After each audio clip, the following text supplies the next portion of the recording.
35 years ago, a love story changed the way we believed in fairy tales. A man searching for something he didn't know he needed. A woman who dreamed of a life far bigger than the one she lived. Against all odds, they found each other, but time has its own story to tell. The music deepens, strings blending with piano. The camera drifts past luxury boutiques, neon signs, and a red velvet curtain slowly pulling aside as if to say, "The stage is ready once more." The screen flickers with soft golden light. We see the outline of Beverly Hills palm trees sway in the night breeze. Cars roll slowly past the famous rodeo drive. Everything looks familiar, yet changed. The city feels older, wiser, but still alive with promise. The sound of heels clicking against the pavement breaks the silence. A silhouette walks across the screen. Not sharp, not clear, just a faceless figure of a woman in graceful motion. She carries herself with elegance, no longer fragile, no longer lost. The camera follows her stride, slow and steady, as if she knows exactly where she belongs. A gentle voice whispers over the music. Once, she was just a dreamer on these very streets. Now she is the woman the world remembers, and the one he never forgot. The frame shifts. A limousine rolls down the road, headlights cutting through the night. The shape of a man sits inside, faceless but familiar. He looks out the window, the city lights reflecting on the glass. His posture is strong, but his hands resting quietly in his lap reveal a weight he still carries. The piano picks up again, joined by the soft hum of violins. Images glide across the screen like memories, a flash of red fabric in the wind. A hotel balcony overlooking the city. A smile caught in laughter, but never fully shown. The voice continues. He built his empire. She built her life. They both learned what it meant to walk away. But some stories are not meant to stay behind. The screen cuts to black for a moment, silence. Then slowly white text fades in. Pretty woman, the story continues, the music swells. Romantic but restrained, hinting at something deeper than before. The screen brightens again, revealing the modern streets of Los Angeles. Shiny cars pass by, models and businesspeople hurry along. But the world doesn't look warm, it looks sharp, demanding, and lonely. The woman's silhouette reappears, now standing tall on the steps of a grand building. She pauses, looking upward as though searching for something unseen. The narration sharpens. Love is never simple. Time changes people. But when destiny calls, even the strongest walls begin to fall. The screen shows overlapping images. Edward's faceless outline on a balcony. Vivian's silhouette framed in a doorway, both looking outward but never at each other. The distance between them is not measured in steps, but in years. The orchestral music rises higher, filling the silence with an almost aching pull. As the final note lingers, the curtain of red fabric from earlier sweeps across the screen again. The scene ends with a soft fade into darkness, leaving only the echo of the narrator's words. 35 years later, the fairy tale opens its book again. And this time, the story is theirs to finish. The night sky fades into dawn. The city of Los Angeles glows under the first light of morning. A soft golden hue paints the skyline, casting shadows that stretch across the glass towers. The music shifts, less nostalgic now, more modern. Pulsing with quiet anticipation, we see the silhouette of a man, standing at the edge of a high-rise balcony. He's older, but the power in his presence is unchanged. He wears a dark suit, the outline of his frame strong but heavy with silence. He rests one hand on the balcony rail, staring out at the city as though it's both his kingdom and his prison. His voice, or rather the voice of memory, floats in the air. Success isn't always enough. The camera cuts away before his face is revealed. Instead, his reflection glimmers across the glass windows of skyscrapers. Fragmented, never whole, the scene dissolves to a sunlit street. A faceless woman's silhouette appears. Vivian, but not the same Vivian the world remembers.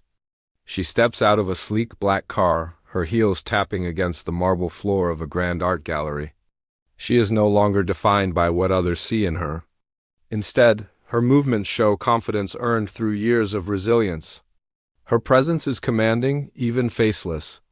People turn as she walks past, the outline of photographers' flashes bursting in the background. A soft narration begins, almost like the voice of the city itself. Once, She was the dreamer waiting for a chance. Today, she is the dream others dream of becoming. Her silhouette pauses in front of a painting, a faceless portrait of a woman, wrapped in red fabric, bold and unashamed. Vivian tilts her head slightly, as though she sees herself within the art. For a moment, the music quiets, leaving only her breath and the distant murmur of a crowd. Cut to a slow-motion shot of Edward walking through an airport terminal. The world moves around him, travelers rushing, lights flickering, but he walks alone. The weight of years sits in his stride. He stops for a second, looks out a wide glass window at planes rising into the sky, and the camera holds on the outline of his profile. We don't see his face, but we feel the ache in his silence. The voiceover resonates, tender yet filled with tension. He has everything the world could give, except the one piece that time could never replace. Montage begins. Edward stepping into a car, the driver opening the door with a bow. Vivian shaking hands with faceless figures at a gala, her laughter faint but powerful. Edward's shadow cast long on boardroom wall, surrounded by others but utterly alone.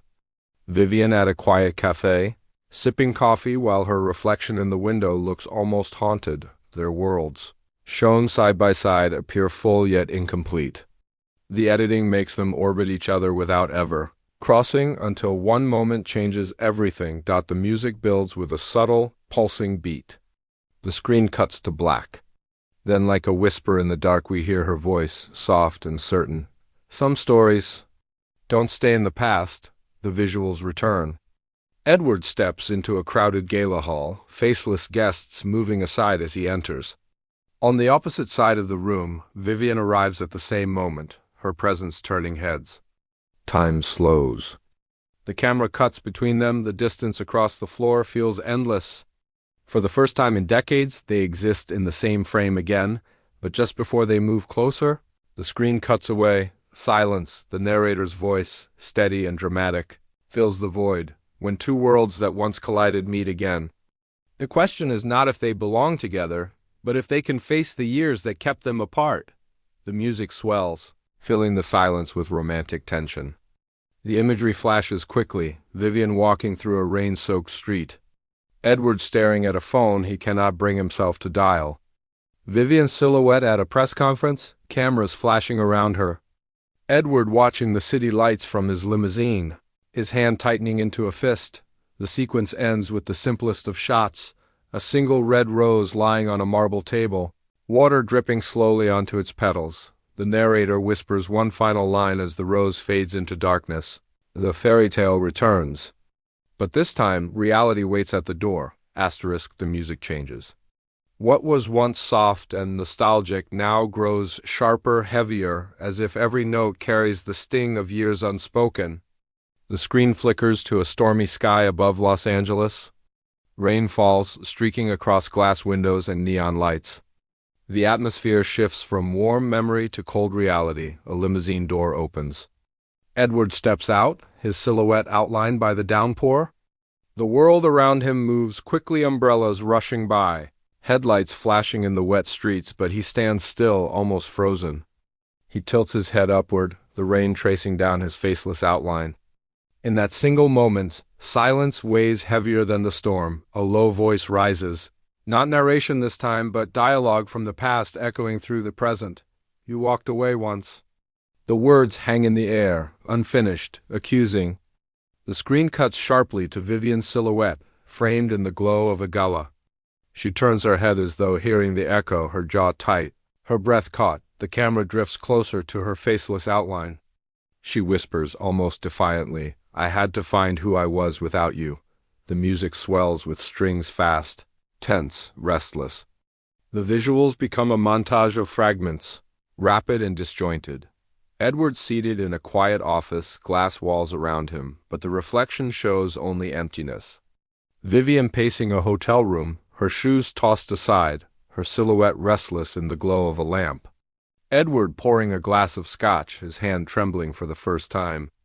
Vivian pressing her palm against a window, staring out at flashing city lights. The voiceover returns, this time steadier, colder. But some stories don't end that easily. Suddenly the tension explodes. We see snippets of confrontation, Edward and Vivian in a rain-soaked street, standing inches apart, their outlines tense with words unsaid. Vivian walking away from a dinner table as Edward tries to reach her, his hand almost touching hers before she disappears into the crowd.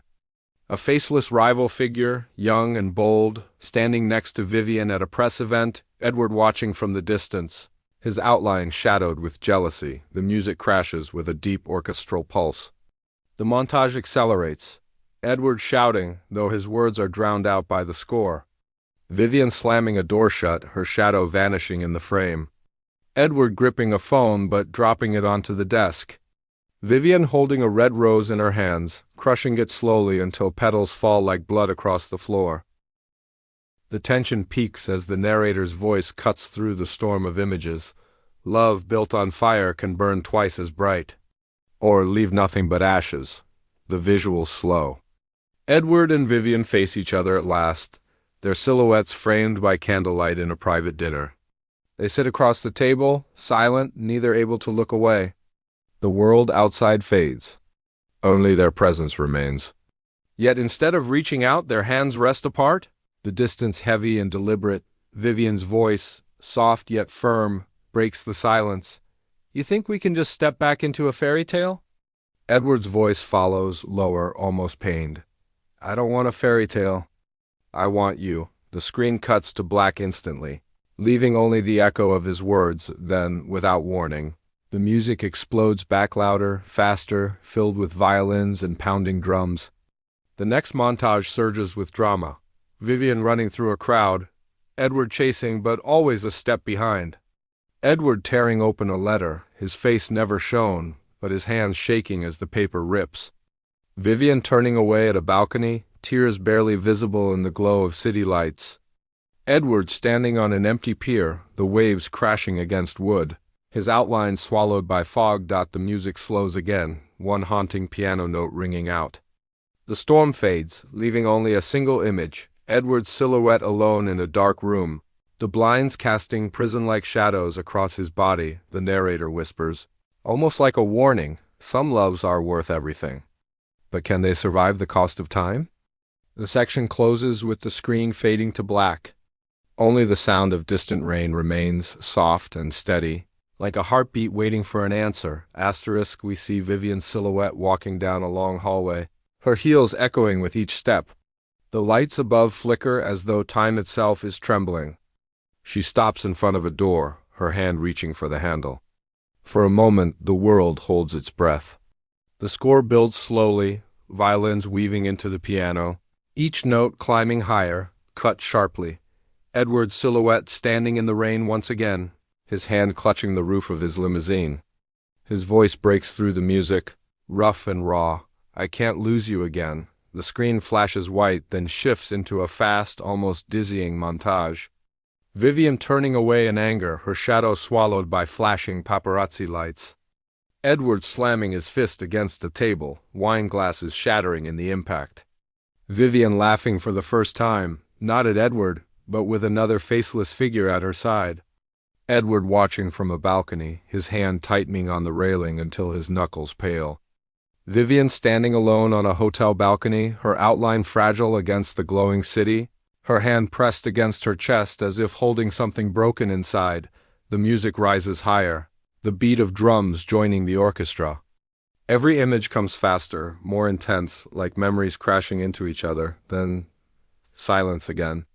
The screen shows Edward and Vivian face to face, their outlines inches apart in a rain-soaked street. The world blurs around them, headlights and neon fading to nothing. Vivian whispers, her voice trembling, what if we can't fix what's already broken? Edward replies, firm but filled with ache, then we build something new. The orchestra explodes. Strings, drums, piano, all crashing together in a symphony of chaos and beauty. The screen becomes a storm of moments. Vivian in a red dress, walking confidently into a gala, her silhouette shining under spotlights. Edward holding her hand as they run through a crowded airport, faceless strangers moving like shadows around them. A limo door slamming shut. A phone ringing unanswered. Vivian alone in a dark room, wiping away tears before forcing herself to smile. Edward staring at an engagement ring resting on his desk, his head bowed in silence. The tension builds until the music cuts to a single note again. A door opens. Light floods the screen. Edward and Vivian's silhouettes are revealed, standing in front of each other, silent. No words. Only the weight of everything that has passed between them. The narrator's voice cuts through, calm yet thunderous. Love is never about perfect moments. It's about surviving the broken ones. We see one last montage. Slower now, drenched in emotion, Vivian stepping into the rain. Edward holding an umbrella above her, though he himself is drenched. Edward reaching across a dinner table, this time their hands meeting in the center. Vivian smiling softly as she looks out of a car window, the city lights reflected in her eyes. Edward standing on a pier at sunrise, and this time, Vivian walks up beside him. The music softens, the storm passing, leaving only the quiet beauty of a piano. The screen fades to black. Then, in bold letters glowing against the silence, "Pretty Woman 2," below it. The words appear slowly, one by one. Some stories never end. They just wait to begin again. The final image lingers, the limousine door opening, a perfect echo of the first film. Vivian steps inside. Edward follows. The door closes. Silence. A single piano note rings out. Fade to black.